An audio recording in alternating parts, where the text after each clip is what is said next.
What's up, guys? Thanks for tuning in.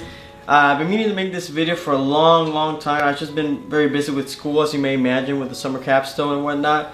So sorry for that, but hopefully this video gets to you on time.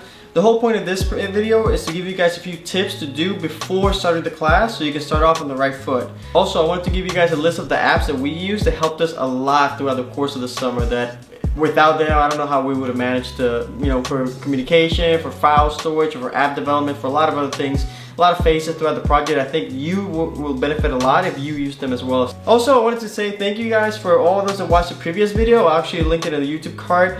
If you haven't seen it yet, it's the first episode of, just kind of like breaking down the course for those that haven't heard of this before or have no idea what this video is about. For those of you who already know what the summer capstone, or the capstone in general it is for the CIS majors at U of H, you know exactly what you're looking for. So in the previous video, you all liked it. I appreciate that, but you also wanted a lot more detail, so that's the whole point of this. So I appreciate the feedback. If you have any other feedback in regards to this video, any other questions, any other things you guys want me to clarify, please leave them down in the comments below or send me a message, whichever.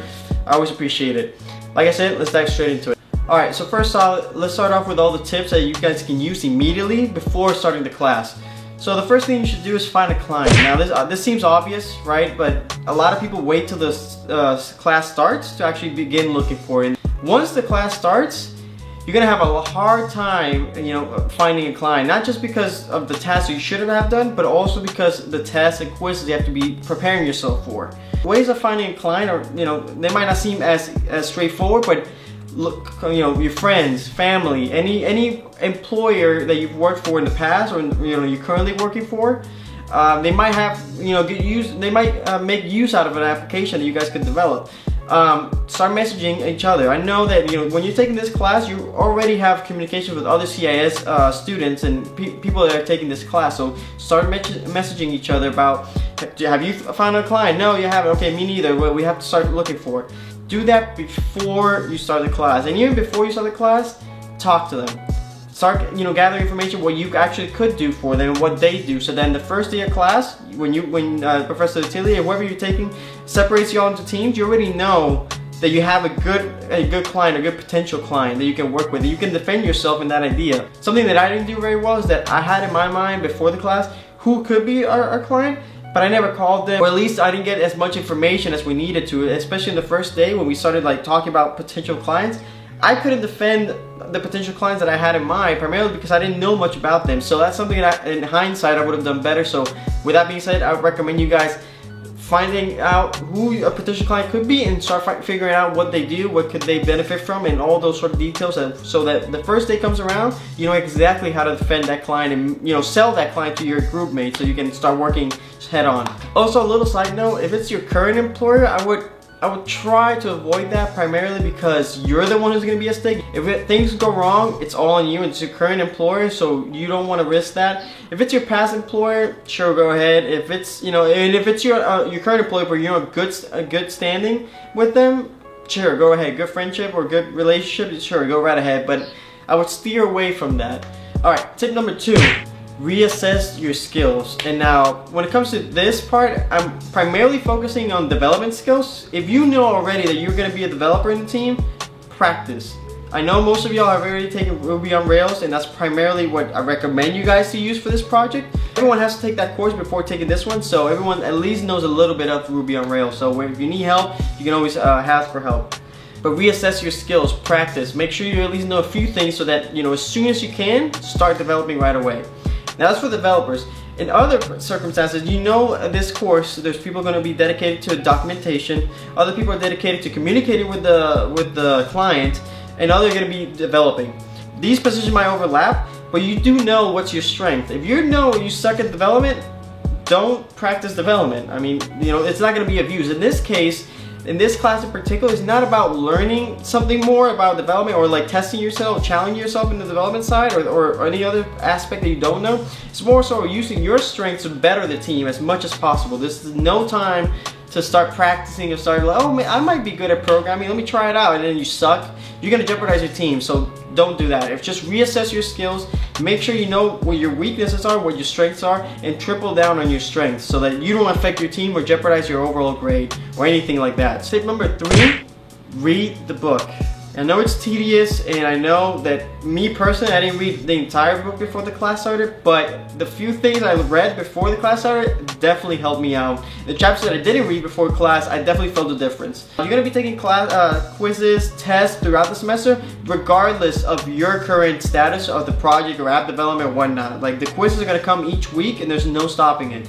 I recommend you reading the book, at least a few chapters or the end of the chapters, whatever you feel comfortable with, but at least reading a little bit of it before the class starts. Now, tip number 4, reevaluate your time. And I know this sounds kind of funny because you're like, okay, sure, I know the class is tough and whatnot, but I shit you not.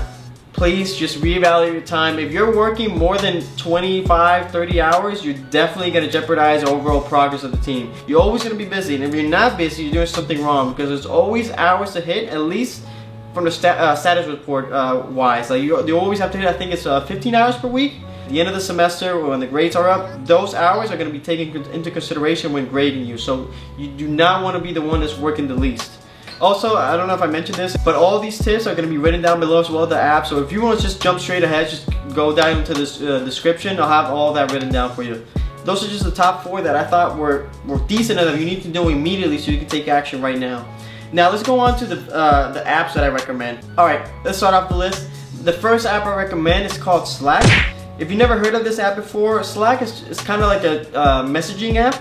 The cool thing about this and why I recommend, we recommend it, the team recommends using this app, is primarily because you can divide it up into channels. So for example, in our Slack, we divided up into backend. We had a admin team, we had a general chat, we had front end team. So we divided all of the sub teams into different channels so they can communicate with each other and not bother the rest. We had a channel for status reports, so that helped us out a lot when we wanted to go back and check on those.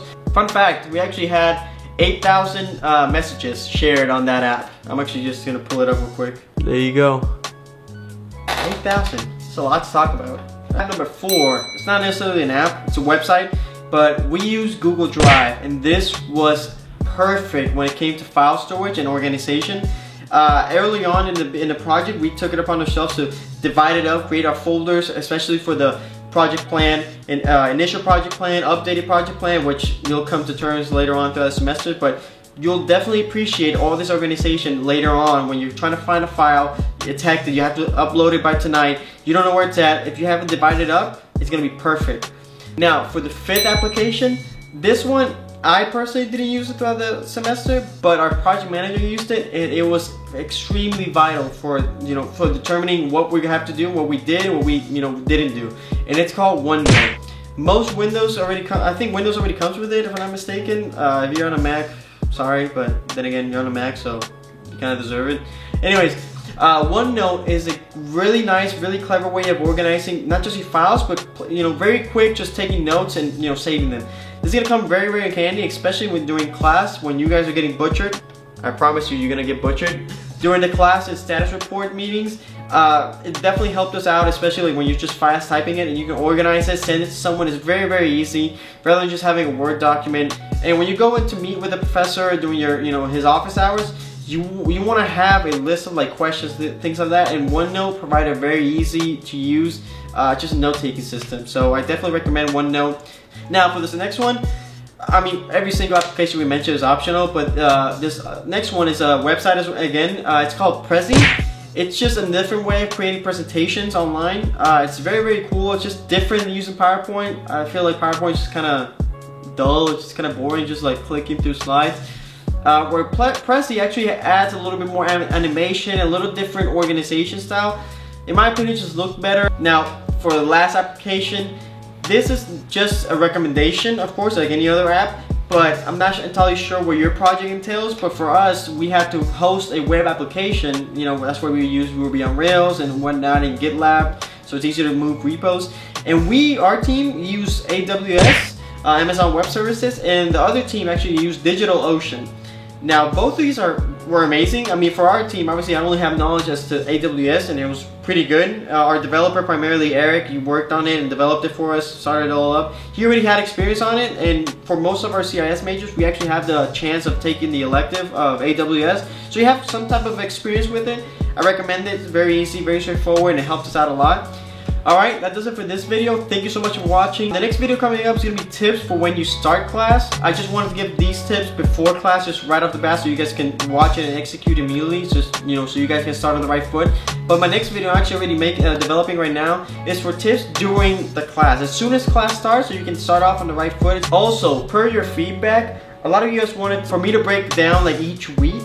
If that's something you're interested in, please let me know. Maybe like the video. I'll be sure to make that. I actually have my PM sending us his OneNotes where he clearly established every week what things that we did, we didn't do, and whatnot, and how he planned forward, and his tips and advice. So I'm definitely gonna make a video about that. So please subscribe so you can make sure you keep all those videos. And again, I wish you the best in this semester. Hopefully I can help you out. If you have any questions, most of you guys watching this video have my phone number and my the contacts to reach me. So please do so. If not, just leave a comment down below. I'll be sure to help you out if you need anything for this course. Again, my name is Juan Rivas. Thank you so much for tuning in. Please subscribe. See you in the next video. Woo! Woo! Yeah! Come here, guys. We're done. We're done. I'm Get in here, Robert. That's it. I'm done second time. I'm DUN done. It's been a great time. This guy. This guy. This guy. Anyways, back to the next video.